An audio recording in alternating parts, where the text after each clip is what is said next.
buenas tardes. Muchísimas gracias, Jan Sebastián, y también gracias a Tomás y a Juan por la invitación.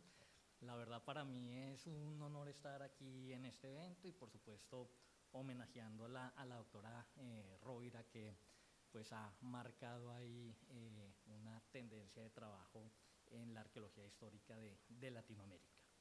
Bien, la idea de la presentación es mostrarles un poco de los resultados que hemos venido obteniendo del análisis de una colección de restos óseos que se excavó en el antiguo convento de San Francisco, en Cartagena de Indias, hace unos años, desde 2018 a 2020, que se ejecutaron estas excavaciones, y concentrándonos particularmente en uno de los indicadores esqueléticos que estamos trabajando ahora, que son las enfermedades infecciosas.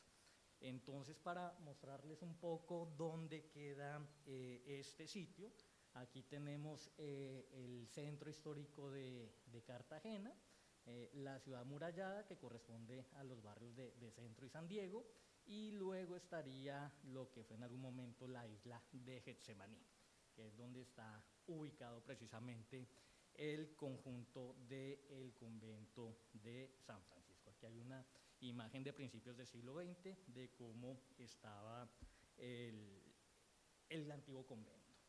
¿Vale? Aquí tenemos esta fotografía que nos muestra un poco las excavaciones que se ejecutaron. Este pues hace parte de un proyecto de arqueología preventiva para un proyecto hotelero que buscaba pues adecuar pues todas estas zonas del antiguo convento, incluyendo el templo principal, las capillas anexas y otros de los espacios que conformaban allí el convento. Proyecto que todavía no se ha terminado, por cierto. Aunque las excavaciones arqueológicas, como les comenté, culminaron en 2020. Bien, siendo un proyecto de arqueología preventiva, digamos que este tipo de escenarios tiene particularidades de trabajo desde la arqueología. Sin embargo, pues nosotros sí resaltamos ahí la necesidad de abordar preguntas de investigación claras que se ajusten a lo que es un proyecto de investigación que pueda generar datos para interpretar las condiciones de vida y, por supuesto, reconstruir la vida cotidiana de esas poblaciones en el pasado. Pero, finalmente, pues, tenemos que ajustarnos allí a las particularidades de lo que implica un proyecto de arqueología preventiva en función de mitigar el impacto que puede tener sobre los contextos arqueológicos las obras de ejecución de este proyecto. Sabiendo pues que era un conjunto eclesiástico, allí es importante pues también identificar las pautas de enterramiento de los distintos sectores que coincidieron allí en el conjunto conventual y de los distintos espacios que se utilizaron precisamente para la sepultura de estas personas a lo largo de todo el periodo colonial, entre los siglos XVI al XIX. Incluso hay algunos enterramientos que creemos pueden corresponder a principios del siglo XX, a pesar de las prohibiciones que a finales del XVIII la corona española y luego el gobierno colombiano, principios del XIX, establecieron sobre la prohibición de las sepulturas eclesiásticas, pero que finalmente en la práctica, pues las personas que tenían dinero, digamos, no fue fácil romper esa idea de que el lugar sagrado para enterrar a sus muertos eran las iglesias. Así que pagando dinero de más, allí tenemos reportes de enterramientos que se seguían realizando incluso hasta principios del siglo XX. Lo que nos comentaba hace un ratito Tomás con la Catedral de Panamá, pues que también demuestra un poco esa dificultad que hubo en separar esa idea del espacio sagrado para enterrar a los muertos. Y también, pues acá la idea era pues ver las condiciones de vida en el puerto de Cartagena, considerando también las particularidades históricas que tiene la ciudad en función de las actividades comerciales, de su importancia militar, por supuesto, y pues de ser un punto en el que confluyeron distintos grupos de distintos orígenes. Además también del impacto biológico que representó los procesos de adaptación a las condiciones ambientales que tenía Cartagena.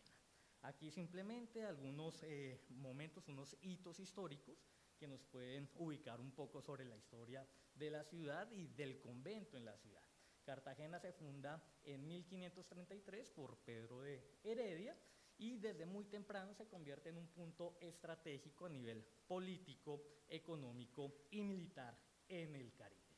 En 1555 se funda el convento, pero su construcción se extiende hasta 1560 y sufre, de hecho, distintas reparaciones a lo largo de todo el periodo colonial. Y en 1861 se produce la desamortización, que es un proceso en el cual el gobierno de la época retira de las manos de los religiosos la propiedad de muchos de esos establecimientos eclesiásticos, asignándoles otro tipo de usos.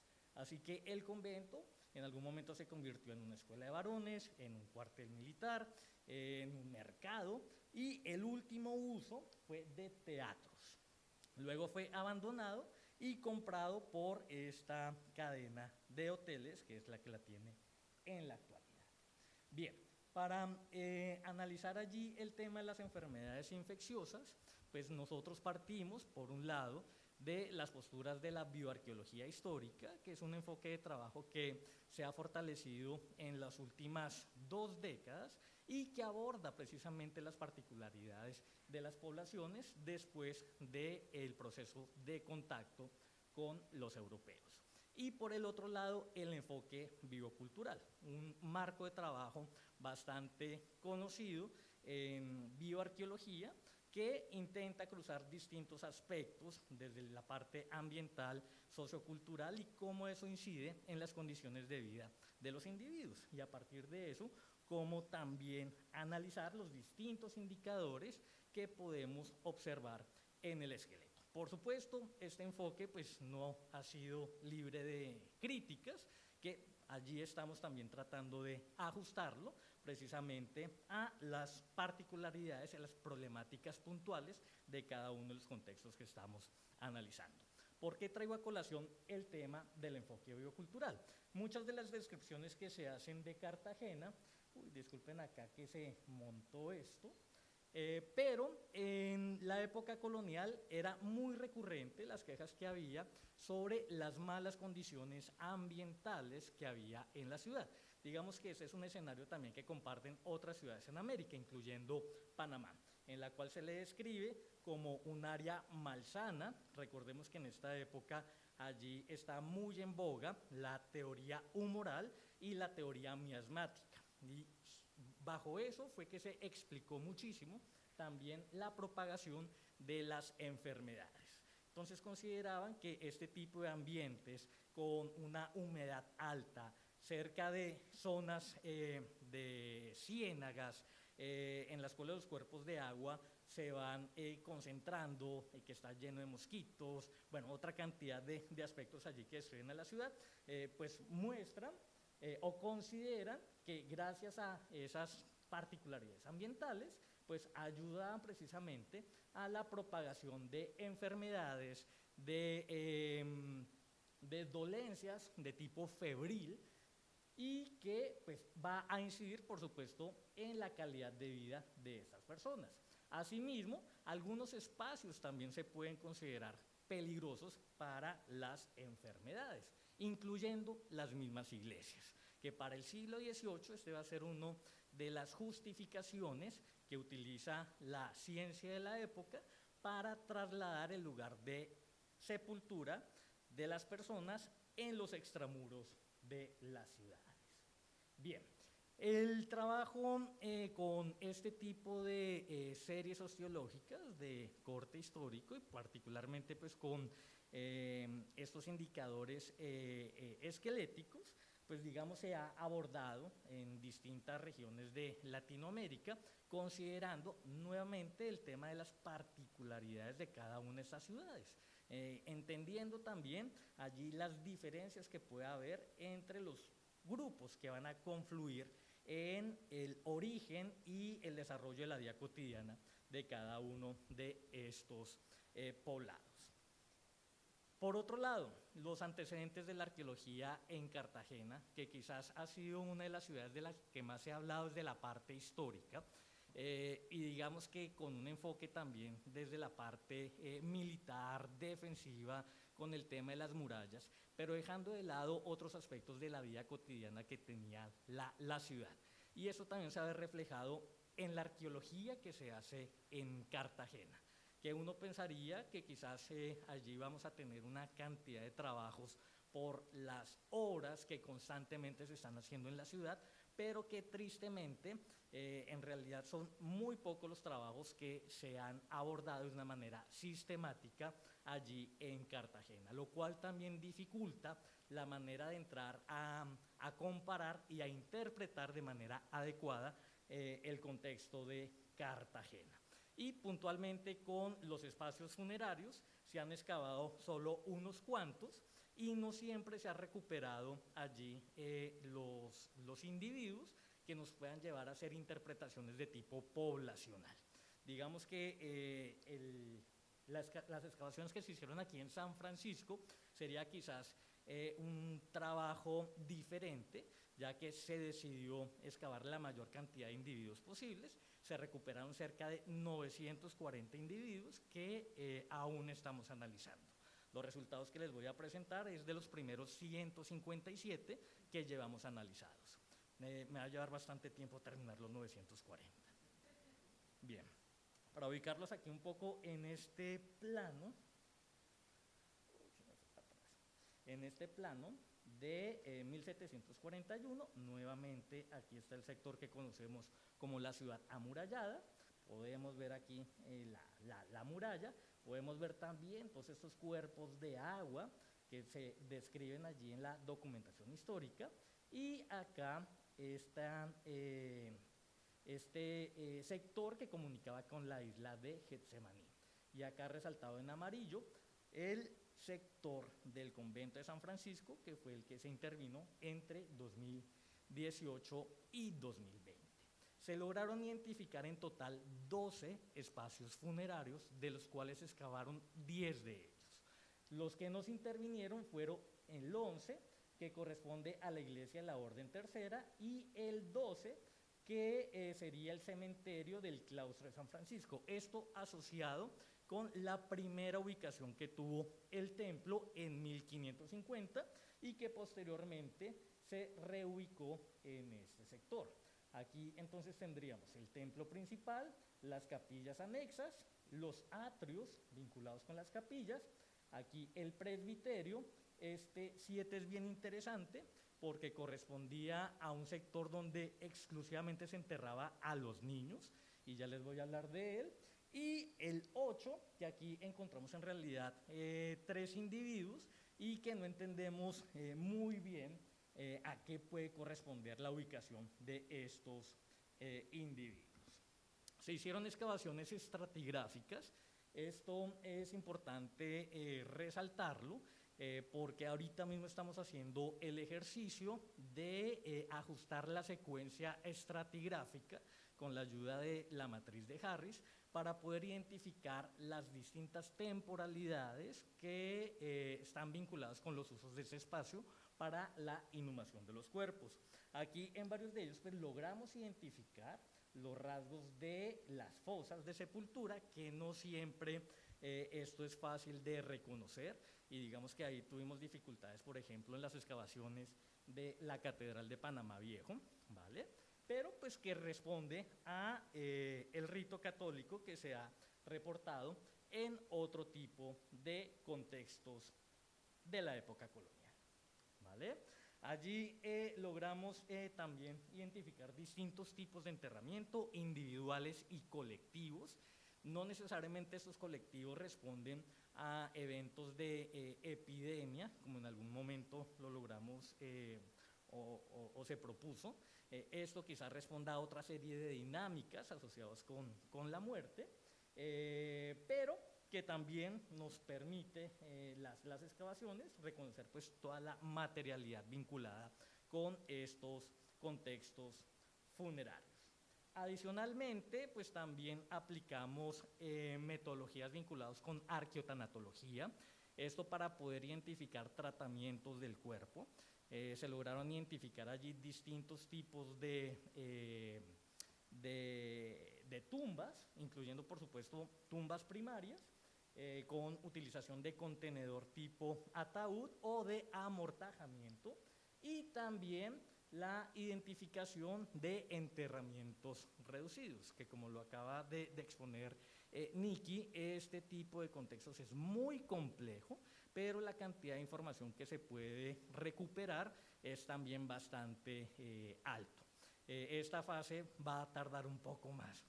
Esto vendrá después de los 940 individuos, pero que igual allí los tenemos pendientes para analizar, ¿vale? Aquí simplemente unos ejemplos de los tipos de enterramiento que logramos identificar directamente en fosa, muchos de ellos, como les comentaba, con evidencia de amortajamiento. No se recuperaron textiles, pero digamos que sí en algunos de ellos hay evidencia de los alfileres que utilizaban para poder sujetar mejor la mortaja. También enterramientos en ataúd, se conservan algunas de las maderas que se utilizaron para la construcción de estos contenedores, y estos que quizás son los más tardíos, entierro en bóveda, que se parece muchísimo a los últimos casos que presentó Nikki, también con una base de cal que permitió nuevamente allí la conservación de estos restos, y que creemos que por sus características eso se vinculará con el siglo XIX. Adicionalmente, pues también reportamos una serie de enterramientos anómalos, estos vinculados con principios del siglo XIX. Estos 5 enterramientos corresponden a 5 mujeres que, si se fijan, tienen una posición bastante particular, con las manos amarradas sobre su cabeza. Allí también estamos barajando varias hipótesis al respecto, pero digamos que por la temporalidad, nuevamente allí por el tema de la reconstrucción de la secuencia estratigráfica, correspondería a principios del siglo XIX, como lo mencioné, y que quizás estaría asociado con el proceso de independencia y que podría estar conectado con algún tipo de enterramiento de castigo frente a mujeres que hayan participado en el proceso de independencia. Desde la historiografía se ha hablado mucho de los hombres, de la participación de lo masculino en estos procesos, y de los castigos a los que fueron sometidos, básicamente fusilándolos en las plazas de la ciudad. Pero de las mujeres que participaron en el proceso son básicamente invisibles, así que esperamos también más adelante otra línea de trabajo con estas mujeres. Y otro de los sectores que también logramos allí identificar fueron los niños. No siempre, bien sea por temas de preservación o en este caso que fue bastante claro, por las mismas pautas funerarias, no es posible recuperar los restos de la población infantil, ¿vale? Pero contamos con la suerte de excavar acá este sector atrás del templo principal, donde solamente eran enterrados niños, y eran niños menores de 5 años. Buscando la documentación histórica, logramos encontrar un documento en la cual se prohibía la sepultura de niños que no fueran bautizados, y los bautizos generalmente se hacían a los 7 años de edad, cuando se superaba pues esa etapa de riesgo de mortalidad infantil que era tan alta en la época. Entonces seguramente este sector se adecuó para enterrar a estos niños. Lo interesante también está vinculado es con la materialidad de la muerte asociada con estos infantes. No solamente se encontró artículos religiosos como crucifijos, medallas o cuentas de rosario, sino que también se logró identificar estos amuletos como los que presentaba ayer el profesor Luis, vinculados con las figas. Entonces allí la confluencia de las creencias católicas con las paganas es bien interesante. Bien. Por otro lado, ya hablando desde el punto de vista metodológico, nosotros para reconstruir el perfil biológico utilizamos las metodologías ya estandarizadas para la estimación del sexo biológico, de edad de muerte, la estatura y la ancestría u origen biogeográfico. Digamos que nosotros tuvimos una discusión muy similar a cuando trabajamos con la colección de Panamá Viejo, en función de las críticas que se han hecho sobre las metodologías vinculadas en bioantropología para este aspecto del perfil biológico, ya que algunos colegas consideran que se está reproduciendo pues, el tema de la clasificación de los grupos humanos y que se está allí haciendo hincapié en esas categorías que pueden llegar a ser utilizadas desde el punto de vista político y no de la manera más correcta. Así que allí, éticamente, algunos colegas proponen que esto no debe ser considerado en cuenta. Sin embargo, nosotros consideramos que también es ético visibilizar a esos sectores de las poblaciones que no son representados ni visibilizados en la documentación histórica y que tenemos herramientas desde la parte bioantropológica para poder identificar y visibilizar a esos sectores de la población. Por supuesto, no negamos allí los errores intrínsecos que hay sobre estos métodos, pero por eso siempre es bueno cruzarlo con otro tipo de análisis como la isotopía y la genética. Considerando también pues, que en la historiografía se señalaba que ciudades como Cartagena y también Panamá tiene una representación de población de origen afro bastante alta. ¿Okay? No solamente la población esclava, sino la población de origen afro libre. Aquí verán también que para 1777 ya la población indígena no era tan representada, ¿vale?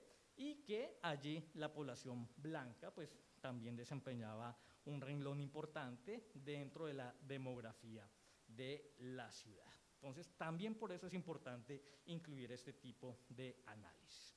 Puntualmente sobre el estudio de las enfermedades infecciosas, nosotros hicimos un análisis sistemático recogiendo las recomendaciones de varios colegas que han investigado las enfermedades infecciosas, reconociendo también allí los problemas que pueda haber al observar este tipo de lesiones por el tema de la respuesta monótona del hueso, que muchas de las infecciones son agudas y no alcanzan a reflejarse en el hueso, ¿vale?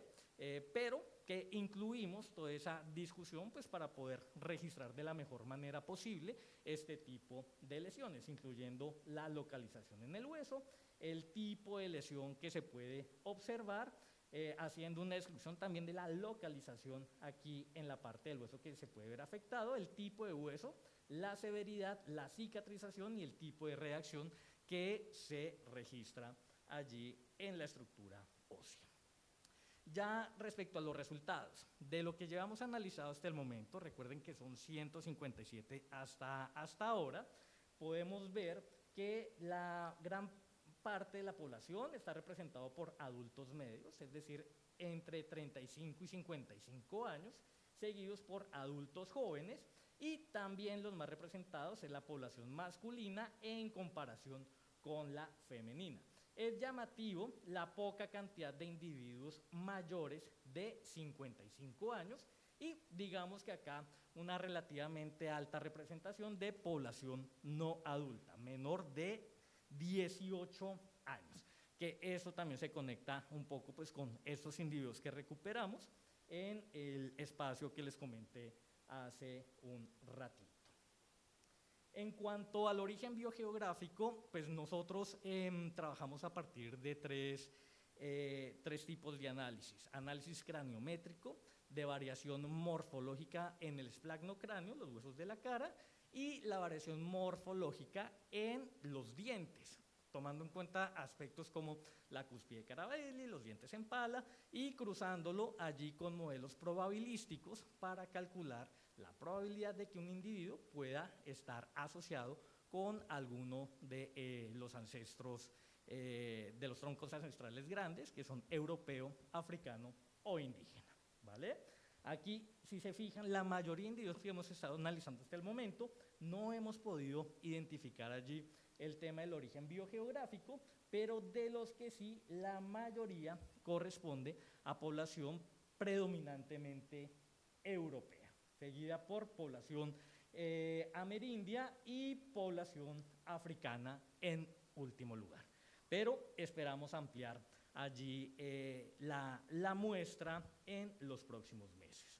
Respecto a la paleopatología, aquí vemos que la mayor cantidad de lesiones corresponde a cambios entesiales, que son las inserciones del músculo, que esto puede estar vinculado con aspectos de actividad física y de enfermedad articular degenerativa, seguido por lesiones porosas, que tradicionalmente en bioarqueología se vincula con enfermedades metabólicas, tipo anemias, y sobre eso volveré más adelante, porque cuando hablamos de enfermedades infecciosas también es importante cruzar los datos con otros tipos de indicadores óseos. Y puntualmente con los indicadores de infección, vemos que acá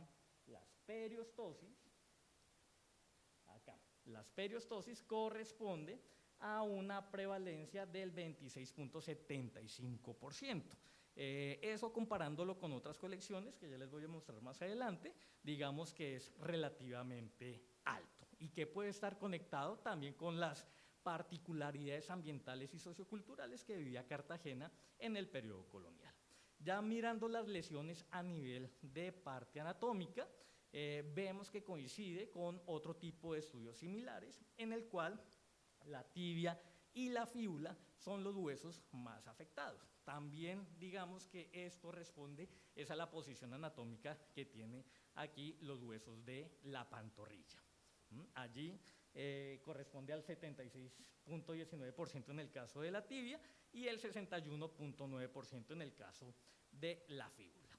Ya viendo las lesiones respecto al sexo y al grupo etario, vemos que son la población masculina la mayormente afectada, con el 48.2% en comparación con la femenina, que es del 40%. Mientras que acá son los adultos medio, entre 34 y 55 años, los que tienen mayor cantidad de lesiones, correspondiente al 65%. Si se fijan, la población infantil no presenta lesiones. Esto pues se podría considerar un caso de paradoja osteológica, en función de que muchas de las enfermedades infecciosas seguramente provocaron el fallecimiento de estos niños sin que llegara a generar allí respuesta en el hueso. Entonces, muy probablemente allí lo que estamos viendo es una subrepresentación de casos de infección en estos sectores de la población. Y nuevamente, acá simplemente como recurso informativo, ya que las muestras de individuos en los cuales logramos identificar el origen biogeográfico no son tan altas, pero vemos acá más o menos de manera proporcional la afectación, bien sea de individuos de un origen prominentemente europeo, amerindio o africano, ¿vale? Para verificar precisamente estas cifras, nosotros aplicamos pruebas estadísticas para mirar si quizás esto no respondía a las particularidades del muestreo. Y lo que logramos encontrar es que sí hay una diferencia significativa entre los datos que obtuvimos de los adultos jóvenes y de los adultos medios. Esto quizás también pueda responder a los procesos acumulativos de la edad, en el cual la población adulto medio pues tuvo mayor tiempo para desarrollar las lesiones en el hueso en comparación con los adultos jóvenes, ¿vale? Pero haciendo comparaciones con el sexo, con los otros rangos etarios e incluso entre sexo y ancestría, no encontramos diferencias. Eso pues lo que nos sugiere es que independientemente del sexo o del origen biogeográfico, la población en Cartagena podía ser susceptible de padecer de algún tipo de enfermedad infecciosa. Bien, y hablemos un poco de las lesiones porosas. Este tema es bien interesante y digamos que recientemente se ha discutido sobre la etiología, es decir, lo que provoca este tipo de lesiones en el esqueleto, particularmente con la cribia orbitaria y la hiperostosis porótica, que tradicionalmente se ha vinculado con temas de anemias, estrés nutricional o enfermedades metabólicas. Hoy en día sabemos que esto es multifactorial y que puede vincularse con temas como infecciones respiratorias, infecciones gastrointestinales y otro tipo de afecciones que pueden generar este tipo de lesiones. Si consideramos que el 29.2% de la muestra tiene estas lesiones, es importante empezar a cruzar estos distintos indicadores para poder interpretar de manera más adecuada el tema de las infecciones. Traigo a colación entonces un estudio que hicimos con la colección de Panamá Viejo, en el cual cruzamos distintos proxies, incluyendo lo bioantropológico, estudios de almidones, isotopía y también investigación histórica, en el cual logramos identificar que había una alta prevalencia de las lesiones porosas en Panamá, pero que no necesariamente estaban vinculados con temas de estrés nutricional, porque la gente tenía acceso a una variedad de alimentos y que esto quizás responda a temas gastrointestinales por las malas condiciones del agua que había en Panamá. Esto quizás también se aplique para Cartagena. Y digamos que ahora mismo estamos adelantando un estudio que espera aclarar este aspecto para empezar a cruzar esos distintos indicadores que les comento. Ya haciendo un análisis interpoblacional, podemos ver que la colección del convento de San Francisco, con la prevalencia del 26.75%, se acerca mucho a lo reportado en otros contextos coloniales. Por ejemplo, en el convento de San Francisco en Quito, donde obtuvieron una prevalencia del 26.78%, aquí el Templo de la Caridad de Mendoza, que lo excavó el profesor Chiavatza, con el 23.52%, por acá, el Hospital Real de San José de los Naturales en México, la Catedral de Campeche y, por supuesto, la Catedral de Panamá Viejo, donde obtuvimos ahí también unas prevalencias muy similares.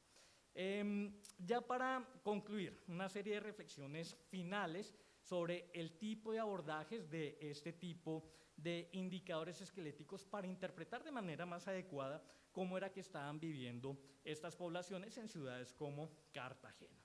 En primera medida vemos que efectivamente el cambio en los estilos de vida de los distintos sectores que confluyeron en la ciudad pues muestra quizás allí la dificultad que hubo por los procesos de adaptación al ambiente, la exposición a diferentes agentes patógenos de distinto tipo, el cambio en la dieta y también los cambios en la actividad laboral que representó el reto de construir una ciudad y de intentar replicar el estilo de vida europeo en estos ambientes, y que puede generar un efecto en contraer y desarrollar una enfermedad infecciosa.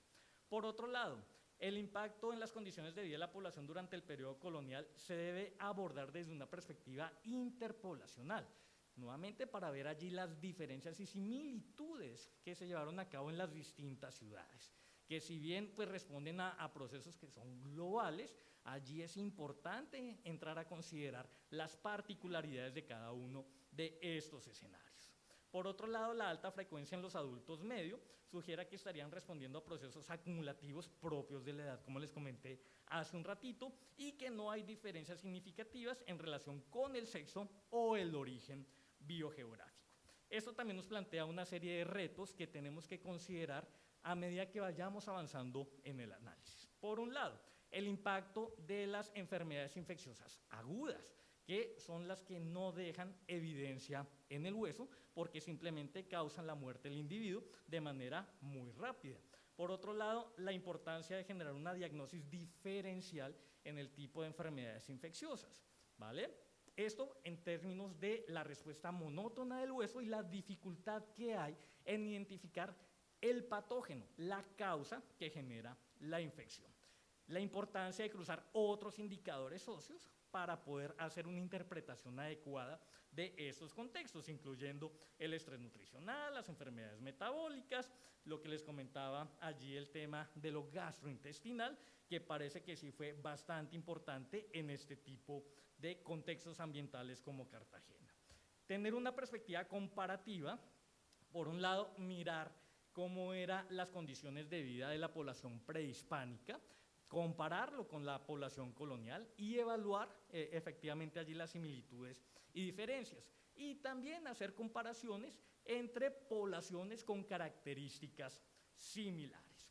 Y, por supuesto, integrar distintas líneas de evidencia que nos ayudan a complejizar y a robustecer estos modelos interpretativos, incluyendo, por supuesto, lo arqueológico, lo histórico, lo médico y la incorporación de técnicas de análisis como lo genético, lo histológico, lo isotópico y lo inmunológico. No me queda nada más sino agradecer allí a el equipo de trabajo que ha participado en las distintas fases de desarrollo de la investigación. Gracias.